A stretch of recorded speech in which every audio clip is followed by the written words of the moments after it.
Hello everyone, my name is June and I'll be arguing with my partner that the nation should adopt voter ID laws. Voter ID laws basically say that voters should present photo ID and voter ID cards prior to voting.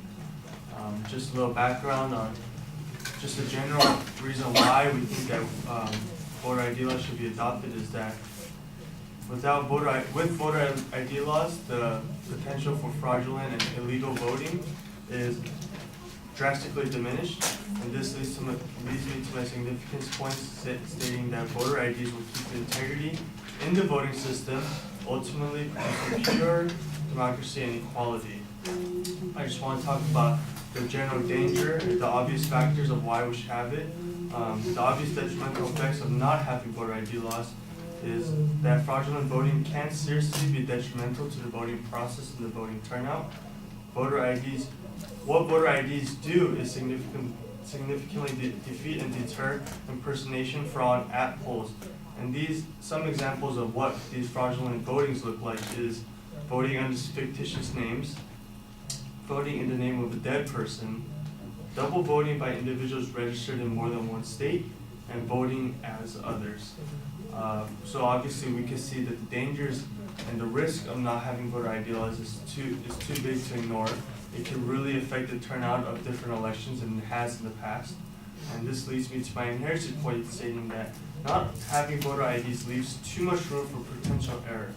By mandating voters to provide ID at the polls prior to voting, the potential for misrepresentation and fraudulent activity is dramatically decreased. And an example is that an 18-month study done by the Minnesota majority found that 341 felons illegally voted in the 2008 election. This, after the recount of the 2008 election for the U.S. Senator race, it was done between Nora Coleman and Al Franken. Franken's margin of victory was only by 312 votes.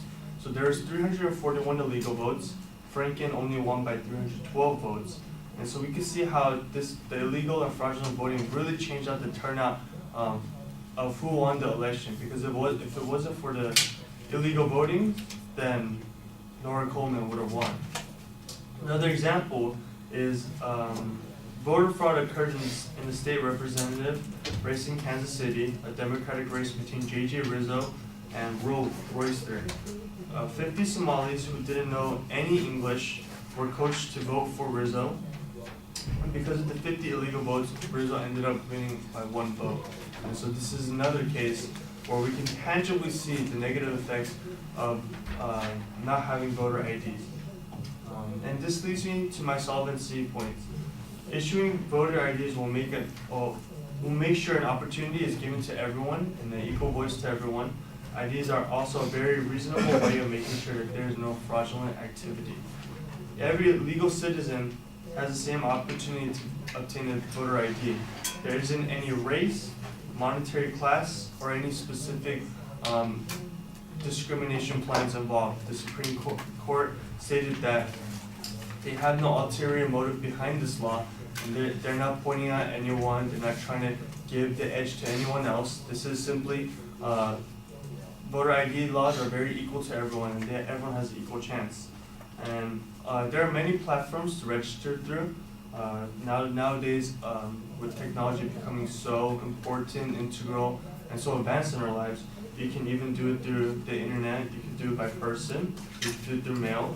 And this makes it convenient for every potential voter to receive their voter IDs. And our plan of action is actually to adopt South Carolina's free voter ID process. And this process says that a voter can obtain free voter ID from their county voter registration office by simply providing their name, date of birth, and social security. So basically everyone that had the voting privileges prior to these voter ID laws being passed has the same opportunity to vote. And so we're not discriminating against anyone, it's not pushing anyone away, it's simply giving everyone an equal chance to receive a voter ID.